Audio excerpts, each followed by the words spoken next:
눈먼 어머니의 소원, 조선시대의 한 시골 마을에 허름한 초가집에 사는 한 노모가 있었습니다. 그 노모는 작은 창가에 앉아 손으로 바느질 흉내를 내고 있었어요. 오늘도 안 왔구나.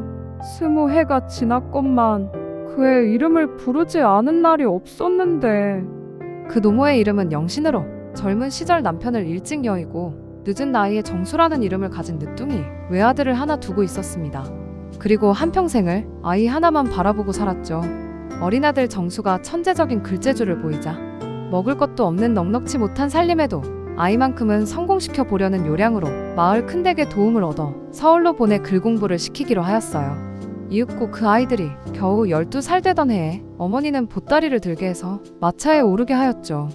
눈물로 손을 흔들던 어머니는 몰랐습니다. 그 배웅이 마지막이 될 줄 말이죠.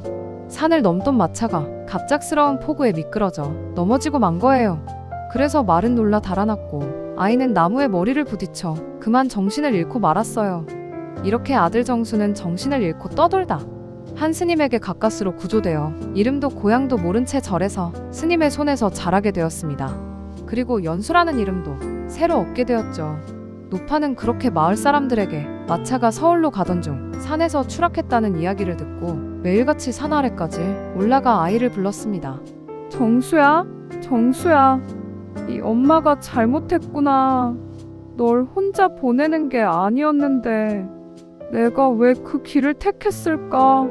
그렇게 몇 달이 흐른 어느 날 그녀는 눈앞이 점점 어두워지기 시작하는 거예요. 그러더니 결국 아무것도 보이지 않는 깜깜한 세상이 되고 말았습니다. 어머니는 자신이 아이를 보낸 결정에 대한 자책과 슬픔으로 그리고 굶주림까지 얻어 결국 병을 앓아 시력을 잃고 말았던 것이었죠. 비록 눈은 멀었지만 가슴속에 정수라는 아들의 이름 많은 또렷이 남아있었습니다.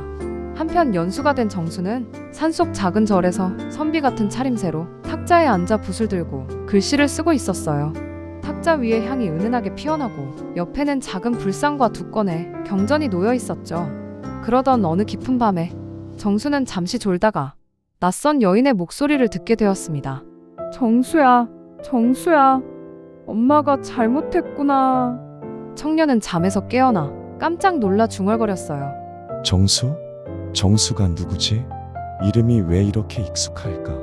그날 이후 그는 종종 들리는 낯선 이름과 여인의 눈물 어린 목소리에 마음이 흔들리고 있었죠. 그리고 자신이 누구였는지 어렴풋하게 의심하기 시작했습니다.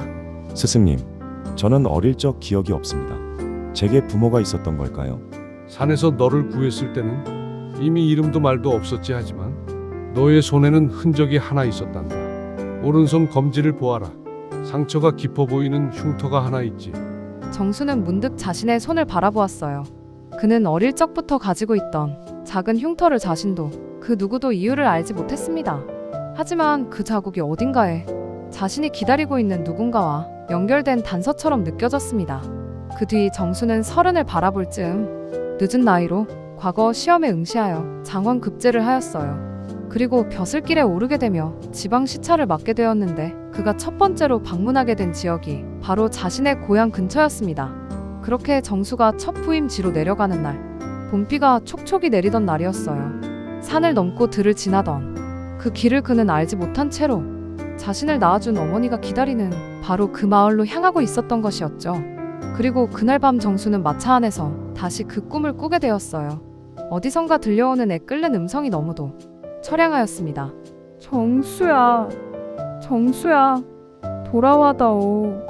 엄마가 여기 있단다. 그 소리에 놀라서 깨어보니 다시 꿈이었어요. 아니, 계속해서 이렇게 똑같은 꿈을 꾸다니. 정수라, 정수라.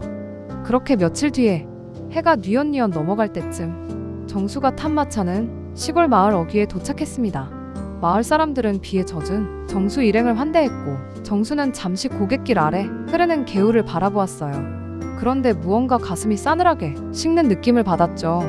아니, 분명 먼 곳인데 어찌 이리 낯이 익나? 그 시각 마을 뒷산 아래 초가집의 노모는 작은 바가지 하나를 들고 흐르는 개울물로 손을 씻고 있었습니다. 노파는 여전히 눈이 보이지 않았고 여전히 하루에도 수십 번씩 아들의 이름을 부르곤 했어요. 오늘도 노모는 그리운 아들 이름을 조용히 부르며 혼자 중얼거렸죠. 정수야, 오늘은 봄비가 참 곱구나. 너도 지금 어딘가에서 이 비를 맞고 있겠지. 한편 정수는 홀로 마을을 산책하게 되었어요. 가벼운 비가 그치고 바람은 개울물을 따라 흐르고 있었습니다. 그런데 그는 마을 어귀에 오래된 우물 앞에 딱 멈추어졌어요. 거기서 한 눈먼 노모가 바가지로 조심스레 물을 깃고 있었습니다. 어르신, 제가 좀 도와드릴까요? 아이고, 목소리가 참 정겹구먼. 그런데 그 순간 가슴이 쿵쾅쿵쾅 뛰기 시작했어요. 목소리가 왠지 낯설지 않았죠. 혹시 도련님, 오른손 검지에 흉터가 있으신가요? 정수는 순간 멈칫하며 자신의 손을 바라보았습니다. 아니, 어릴 적부터 이유를 모른 채 남아있던 오른손 검지에 작고 깊은 흉터를 이 노파가 어떻게 알았을까? 그렇게 생각하곤 그는 떨리는 목소리로 물었죠. 흉터요. 아니, 왜 그것을 제게 물으십니까? 그러자 노파는 갑자기 눈물을 흘리며 그의 손을 더듬어 잡았습니다. 정수야, 내 아들 정수가 맞구나. 이 손을 어찌 잊겠느냐. 이 흉터 어릴 적 무랑아리 손배인 그 자리 그대로야. 그리고 이 손등의 온기가 내가 밤새 안고 잠재우던 너의 체온이지. 눈은 멀었어도 이 손끝은 널 다 기억하고 있단다. 정수는 그 자리에서 무릎을 꿇었습니다. 갑자기 기억이 파도처럼 밀려왔고 그토록 낯설게 느껴졌던 이름 정수가 이제는 너무나 익숙하게, 너무나 또렷하게 가슴을 파고들었기 때문이었어요. 어느새 정수의 볼에도 뜨거운 눈물이 흘러내렸죠. 어머니, 어머니, 정말 제 어머니가 맞군요. 제가 돌아왔습니다. 너무 늦어 죄송합니다. 노파는 손끝으로 아들의 얼굴을 더듬었습니다. 이 늙은이는 두 눈으로 세상을 보지 못해도 너 하나만은 손끝으로 알아보게 해달라고 날마다 빌었단다. 그렇게 20해의 세월이 흐르고 어머니와 아들은 다시 만나게 되었어요. 말로는 다 전할 수 없는 기다림과 그리움이 서로의 손끝에서 흘러내렸죠. 세월은 모든 것을 지우지만 인연은 결코 잊혀지지 않는답니다. 여기까지입니다. 이야기가 좋았다면 구독으로 힘을 주시면 더 좋은 이야기를 가지고 오겠습니다.